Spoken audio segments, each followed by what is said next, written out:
Hello and welcome to my YouTube channel. My name is Mark and I thank you so much for coming by today. It is the midpoint of Inktober, and if you're like me, you're starting to feel it. You're starting to get a little exhausted and your ideas may be waning and your skills might be challenged even more than they were at the beginning of this thing. But I hope you're having as much fun as I am. Right now I'm just sitting here, I'm enjoying my coffee. It's that time of year again when all the leaves are changing and the season is just becoming that fall season, that autumn season. Where I live here in New England, it's gorgeous. We call it leaf peeping season, where you can drive up north and see all the leaves changing, and it's really great. So I wanted to check in and just see how you're doing through Inktober. I wanted to share some of my thoughts of what I've experienced so far and some of the things I've seen online and offline and what I've been going through myself. But I also wanted to hear back from you guys as well and see what you're experiencing. So hopefully you'll leave some comments down below and we can share in the discussion of what's going on during Inktober and at this midpoint. So come on along and let's start this discussion, and hopefully again you're having as much fun as I am, and cheers. So like I said, we're at the midpoint of Inktober, and in my world, there's just a lot going on. My daily routine has been flipped upside down, and I'm trying to just get through an average day with this big Inktober wedge right in the middle of it. My biggest challenge so far has been time management, which I thought I had a handle on at the start of the challenge. The plan was to spend no more than 1 hour per drawing this year, to keep it small and keep it simple. But the way I am, I get so immersed in my artwork, I end up spending far more time than I should on each piece. It's great because I get to really feel in touch with my artwork and my creative process. That's not something I experience in my daily routine, even when I'm being creative at my job. The downside is that my sleep habits, my dinner routine, and my nightly rituals are all completely out of whack. It's happened every year that I've done Inktober, but I thought I had it figured out this year. I guess I was wrong. When our daily lives are already packed with so much to do, where does that flexibility come from to include something else? Where does that wiggle room come from to accommodate such a demanding, time-consuming drawing challenge? Inktober is a large rock dropped into a full bucket of water, taking over a good part of our day and forcing other things out of the bucket one way or another.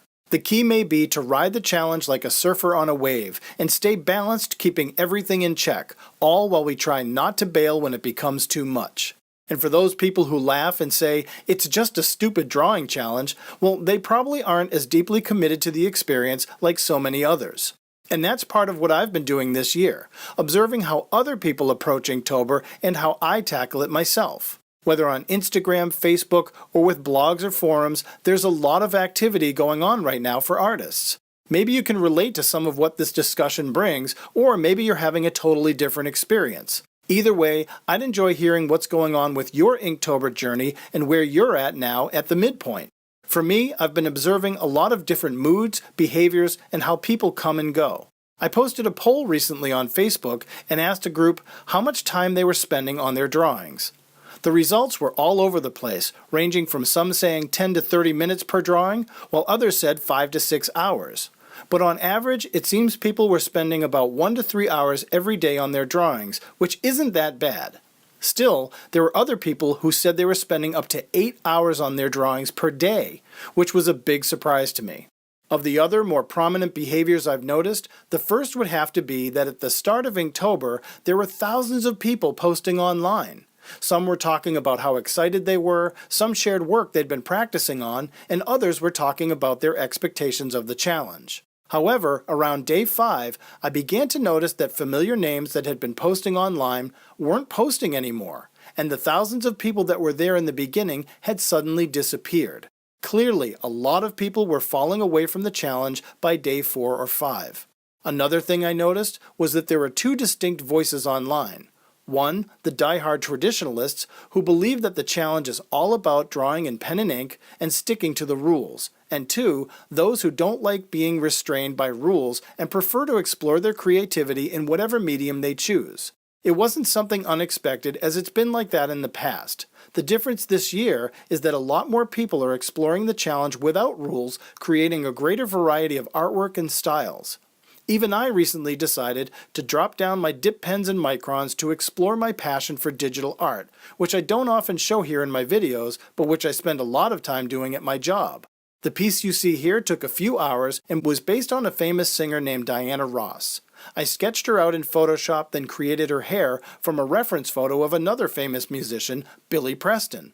I had so much fun creating this image and the hand-drawn font to go with it. Working digitally allowed me the freedom to do the challenge without feeling restrained. With die-hard traditionalists, well, they prefer to stick to the official word prompt list to do the challenge. I prefer to use the official list myself, but a whole lot of other people prefer to abandon that official list in favor of other lists or themes that are more suited to their personal interests. From cats and witches to robots and Disney characters, I've seen more prompt lists and themes this year than ever before. And the results are totally impressive and fun, and really show off the will people have when they simply want to create. The downside to this challenge is when it becomes too much for some people and they end up falling behind. One of the most common posts I've read over and over in all the different outlets is that I've fallen behind and I don't know how to catch up. That's why I presented an Inktober catch-up video recently. From the feedback I got on it, it was helpful and a welcome aid for a lot of people, which made me feel great in being able to help some folks stay in the challenge. Unfortunately, a lot of other people fall so far behind they feel like it's impossible to catch up, so they just drop out of the challenge and give up. And to me, that's something I just really don't like to see happen. People can be very hard on themselves when they don't have to be. The whole point of this challenge is self-improvement and to have fun connecting with our own artistic abilities. Still, probably the coolest thing I've seen is just how many young artists are joining in and posting their work online. It's wonderful to see young talent emerging and to see that familiar style of drawing that so many of us began with. Whether imitating their favorite characters, using art supplies incorrectly, or just drawing without abandon just for fun. But ironically, it's the younger people that take the challenge incredibly serious. They crave feedback and love having a platform to showcase their work. I can't even imagine what it would have been like to have something like Inktober when I was a kid. Still, in contrast, there's a lot of really professional and incredibly skilled artists presenting their work online as well. I've seen work that has made me take pause and just say wow, and other work that inspires me so much that I learn new ways of doing new things like shading, refining my line work, and offsetting my compositions. The only downside I've observed is that this high level of artistic skill can be extremely difficult for young people to stand beside. Imagine you're a 12-year-old and you just posted a proud drawing of SpongeBob. But then you look at the next posted picture and you see a knight in shining armor riding across a desert on a fine Arab charger that was done masterfully. It can be a real confidence buster for a young ego, but that's what the challenge brings, and it can also be good for young and amateur artists to be aware of what's really out there. Now, in the past, I'd seen drawings that show nudity and questionable content.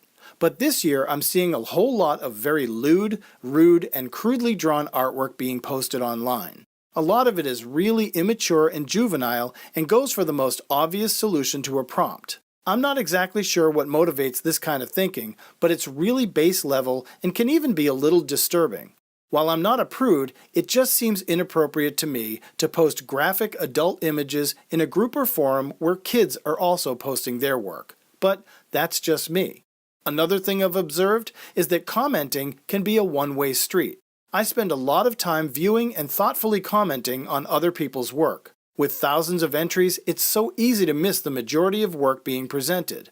But what I've noticed is that a lot of people enjoy receiving the accolades of their peers, but don't take the time to provide comments for others. And that's unfortunate too. Everyone enjoys feedback, and it's what makes the whole experience so great. And that carries over into the reality that folks have a really tough time being honest with other artists. Whether it's because they prefer to spare someone's feelings or because they just don't want to take the time to say what they really feel, a lot of people merely type the same generic comments over and over, not taking the time to provide an honest insight to someone else's work. The most common word I've seen online is the word amazing. Some of the most mediocre artwork I've seen online has comments from people that say, "Wow, your work is amazing," when in reality, It's just okay. But if we were to be truly honest with our peers, we might be able to comment on the good things in the drawing while constructively acknowledging the areas where they may need improvement. If every drawing is amazing, then no one will differentiate their mediocre work from the truly excellent work that's being posted alongside it. And in that vein of honesty, I've also noted that there's a lot of people taking shortcuts out there, or more candidly, cheating.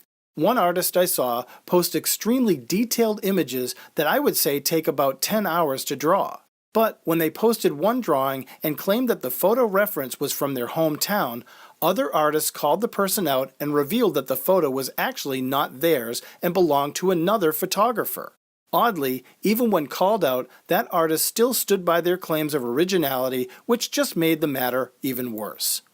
Another artist posts daily speed drawing videos of their elaborate drawings, claiming they were done in a single day. Yet, in the videos, it was called out that you could see the sun rising and falling on the artist's desk several times during each video. It was clear that they had taken multiple days to do each drawing, which were done in advance, defeating the purpose of the challenge altogether. And even stranger was when a very mediocre artist posted a radically detailed and incredibly drawn piece. It stood out strongly online and people raved about it until someone called out the artist for tracing somebody else's illustration, which is why it was so dramatically different than their regular work. In every walk of life, there will always be those who take shortcuts or use cheats to get ahead. We see it in sports, in video games, and even music. The difference is that those people almost always reveal themselves over time and people catch on. Tricks and gimmicks don't usually last very long. One of my favorite observations this year has been the incredible positive enthusiasm people have in just participating in Inktober. The excitement this year has been greater than in any other year I've done this challenge, and it's really infectious. Genuine support for each other, the push for everyone to succeed and to have fun, and the sincere constructive advice from highly experienced artists to young or amateur artists is really refreshing, and to me, that's how people embrace Inktober, as a community. What began as an individual challenge of self-improvement has grown into a community-based collaboration of shared ideas, encouragement, and support. And to me, well, that's what I would call amazing. Despite the years I've spent in the classroom and in the cubicle, I'm always impressed at how much I continue to learn from other people and from experiences like Inktober. It's challenges like this where I get to observe things about myself, especially at this halfway point. One of the first things I've noticed about myself this year is my overconfidence. In September, I prepared by organizing my workspace, getting my art supplies ready, and even practicing to help get ready for the upcoming challenge. But what I didn't count on was how much Inktober would channel its way into my daily routine, whether thinking about the prompt in the morning or staying up late into the night just to get a drawing done. My confidence took a good kick in the pants as I was reminded how difficult it can be to completely reset my routine in this way. Another thing is that I'm older now. When I first started doing Inktober years ago, I feel like I had more energy and more time available. Now, life seems to move quicker and there's very little time to step outside my routine, especially for 31 consecutive days just to do a bunch of drawings. Yet, I still completely enjoy the thrill of the challenge, discussing it with friends, and sharing online with so many like-minded people. On a good note, I've noticed that my work looks better to me than ever before. I've been drawing since I was a child and I've never stopped, but maybe now I've reached a point of maturity where I'm comfortable with my process and happy with my style. And it's a good feeling to know what you're doing and be able to jump right in without thinking about it. But that also has made me impatient. Over the past few days, I've rushed through certain prompts because of time restraints. I want to do so much more, but it's 11 o'clock at night and I need to go to bed. Fortunately, I've also noticed that I don't second-guess my decisions. I think this comes from being a professional designer where I've been trained to commit to an idea, whether good or bad, and work it until it becomes a final concept. I don't have time to change my mind or scrap drawings after I'm halfway done. I know it takes a long time to get to this point, but I like that I'm here and it helps refresh that confidence that gets kicked in the pants by this whole challenge itself. One thing that took me a long time to embrace is the idea that I don't have to finish the challenge. Don't get me wrong, it's something that I want to finish, but it's important to know that I don't have to finish, and that I can do Inktober in whatever way makes me happy. This year I've felt very free to create traditional work and digital work and compose my final pieces to create clean, professional drawings that retain my signature style. It's a process that I've only begun to apply this year, and it makes me really, really happy. Another thing I've learned this year is that posting online is fun, but it doesn't mean anything whatsoever. When a drawing I posted got over 500 likes recently, it really boosted my confidence. But a few days later, another drawing I posted only received 15 likes, and I had to wonder what happened. It was then I had the epiphany that posting my work online is completely unimportant. I'm not out to impress anyone or get anyone's approval of my work. It all comes down to how I feel about my work and whether I'm happy with the results. And again, this is one of those realizations that can be very liberating, especially in today's social media society. So in thinking on those terms, I also observed that I'm replying much differently to posts this year than in past years. I still spend a great deal of time commenting on other people's work, but I'm also much more conservative with my compliments.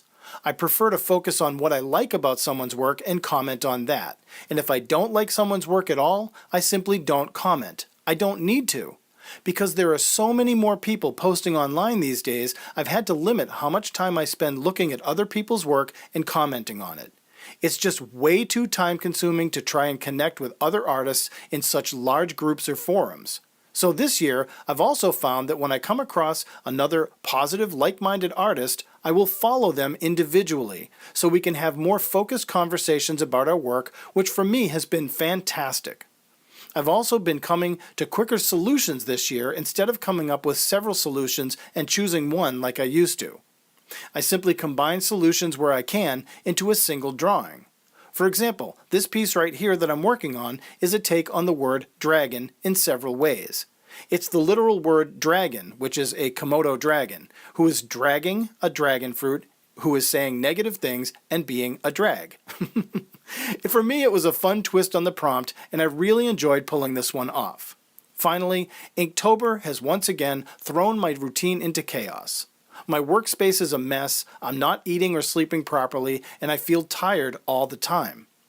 And though I'm connecting with my creative skills and appreciating how much goes into my work and the work of others, it's important for me to remember not to let a drawing challenge create an imbalance in my life. Because what it comes down to is that when we balance our time and our skills, we achieve quality results. When there is imbalance in our time and our skills in either direction, the quality suffers. And to me, that's what being an artist comes down to, the ability to maintain a balance and harmony between our skills and the time to produce work we can respect and be proud of, because that's where the confidence to challenge ourselves and find growth will come from. Anyway, if you've made it to the halfway point of Inktober, then congratulations. Keep it up, and I hope you're able to make it through right to the end. We're all in great company together, and I hope we all succeed and enjoy this experience. I hope this video was helpful or entertaining for you. Again, I'd enjoy your thoughts on the challenge so far and what you've discovered as well. Good luck with the rest of this challenge, and thank you so much for watching today. If you haven't subscribed, please do, and I'd love to bring you more content like this in the future. Enjoy your creative journey, and again, thank you, and God bless.